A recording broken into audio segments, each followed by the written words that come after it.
Hello hi. ఈరోజు వీడియోలో మనం మలేషియాలో ఉన్నటువంటి బటు కేవ్స్ తర్వాత అంత పెద్దటి విగ్రహము సుబ్రహ్మణ్య స్వామి గుడి ఎలా ఉందో చూసేద్దాం రండి. ఈ వీడియోలో మనం సుబ్రహ్మణ్య స్వామి గుడికి వెళ్తున్నాం. తిరుపతి జిల్లా ఊట్లవారి గ్రామం పాకాల మండలంలో ఉంటుంది. మనం ఇప్పుడు వెళ్తున్నాం చూడండి. ఈ సుబ్రహ్మణ్య స్వామి కొండపైన ఉంటాడండి. ఇక్కడ స్టెప్స్ ఉంటాయి. మనం పైకి వెళ్ళడానికి ఇది రూట్ అండి. మనం ఇప్పుడు వెళ్ళడానికి ఒక సైడు, దిగడానికి ఒక సైడు ఉంటుందండి. చాలా పెద్ద విగ్రహం అండి. ఈ సుబ్రహ్మణ్య స్వామి గుడి వచ్చేసి చూడండి ఎంత బ్యూటిఫుల్గా ఉందో. అటుపక్క ఇటుపక్క చెట్లు, మధ్యలో స్టెప్స్, చాలా క్లైమేట్ చాలా కూల్గా ఇక్కడ ఉన్నటువంటి సుబ్రహ్మణ్య స్వామి వారి మహిమ ఏమిటంటే పుత్ర సంతానం లేని వారికి, అలాగే పెళ్ళి కానీ అబ్బాయిలు కానీ అమ్మాయిలు కానీ ఇక్కడికి వస్తారండి. ముఖ్యంగా వచ్చేసి బిడ్డలు లేని వారికి ఈ సుబ్రహ్మణ్య స్వామి నాగదోషం వలన ఎవరైతే బాధపడుతుంటారో అలాంటి వారికి ఈ సుబ్రహ్మణ్య స్వామి గుడిలో 6 మంగళవారాలు ఇక్కడికి వచ్చి అభిషేకం చేస్తారండి. ఇక్కడ మనం రానే కాలభైరవుడు దర్శనం ఇచ్చాడు మనకి. ఫస్ట్ ఆఫ్ ఆల్ ఇలా వెళ్తూనే ఇటు పక్కన షణ్ముఖుడు ఉంటాడు. షణ్ముఖుడు ఇక్కడ గుడిలో ఉన్నటువంటి మెయిన్ టెంపుల్ అటు సైడ్ ఉంటుందండి.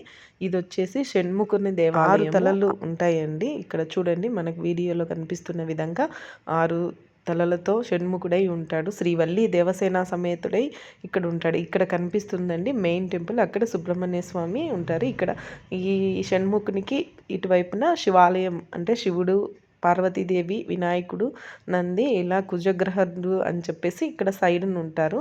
ఇలా ఉన్న తర్వాత ఇక్కడ దర్శనం చేసుకొని అటు సైడ్ నుంచి వెనక సైడ్ నుంచి అలా కిందకి కొంచెం ఇలా కిందికి వెళ్తూనే ఇక్కడ మెయిన్ టెంపుల్ ఉంటుందండి. ఇలా స్టెప్స్ ఉంటాయి. అసలు టెంపుల్ అయితే చాలా బాగుందండి. క్లైమేట్ చాలా కూల్గా కొండ మీద. ఆ రోజు మేము వెళ్ళింది మంగళవారము. అక్కడ వచ్చేసి ఆయనకు అభిషేకము పొద్దున్నే చేస్తారు. ఇది వచ్చేసి గర్భగుడిలో ఉన్నటువంటి సుబ్రహ్మణ్య స్వామి అండి. వాళ్ళని పర్మిషన్ అడిగి నేను వీడియో తీసుకున్నాను. ఇక్కడ అభిషేకం కూడా చేస్తారు. ప్రతి మంగళవారము పొద్దున్నే 7 గంటలకంతా అభిషేకం చేసేస్తారండి. చాలా బాగా చేస్తారు. బాగుంటుంది. చూడండి ఒకసారి. చూడండి ఎంత పెద్ద విగ్రహం అంటే మనం ఒక్కసారి చూసామంటే అసలు ఆనందము చెప్పలేమండి.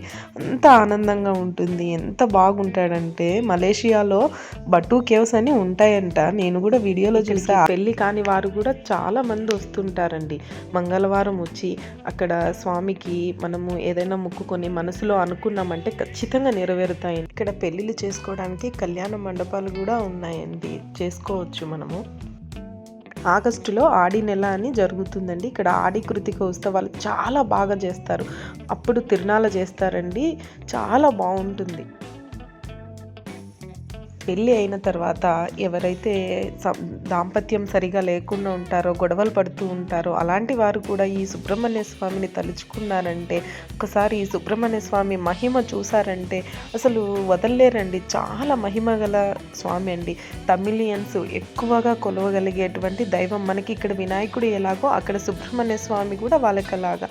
చాలా వరకు చూడండి మీరు నాగదోషంతో బాధపడేవారు ఈ సుబ్రహ్మణ్య స్వామిని కొలిచారంటే ఒక్కసారి మనం అనుకున్నట్టు ఖచ్చితంగా నెరవేరుతాయి. వీడియోలో చూపిస్తున్నటువంటి క్లిప్ మలేషియాలో ఉంటుందంటండి. నేను కూడా ఏం చూడలేదు, వీడియోలో చూసా అంతే. ఇది వచ్చేసి అక్కడ చూసిన విధంగానే ఉంటుందండి. అంత పెద్ద విగ్రహాన్ని అయితే ఇక్కడ ప్రతిష్ఠించారు. చాలా బాగుంటుంది. ఈ గుడి అయితే 4-5 టైమ్స్ వెళ్ళానండి. ఆ చుట్టుపక్కల ఎవరైతే ఉన్నారో ఒక్కసారి గూగుల్లో లొకేషన్ చూడండి. చాలా బాగుంటుంది. పాకాల సుబ్రహ్మణ్య స్వామి అని మనం లొకేట్ చేసామంటే చూపిస్తుంది.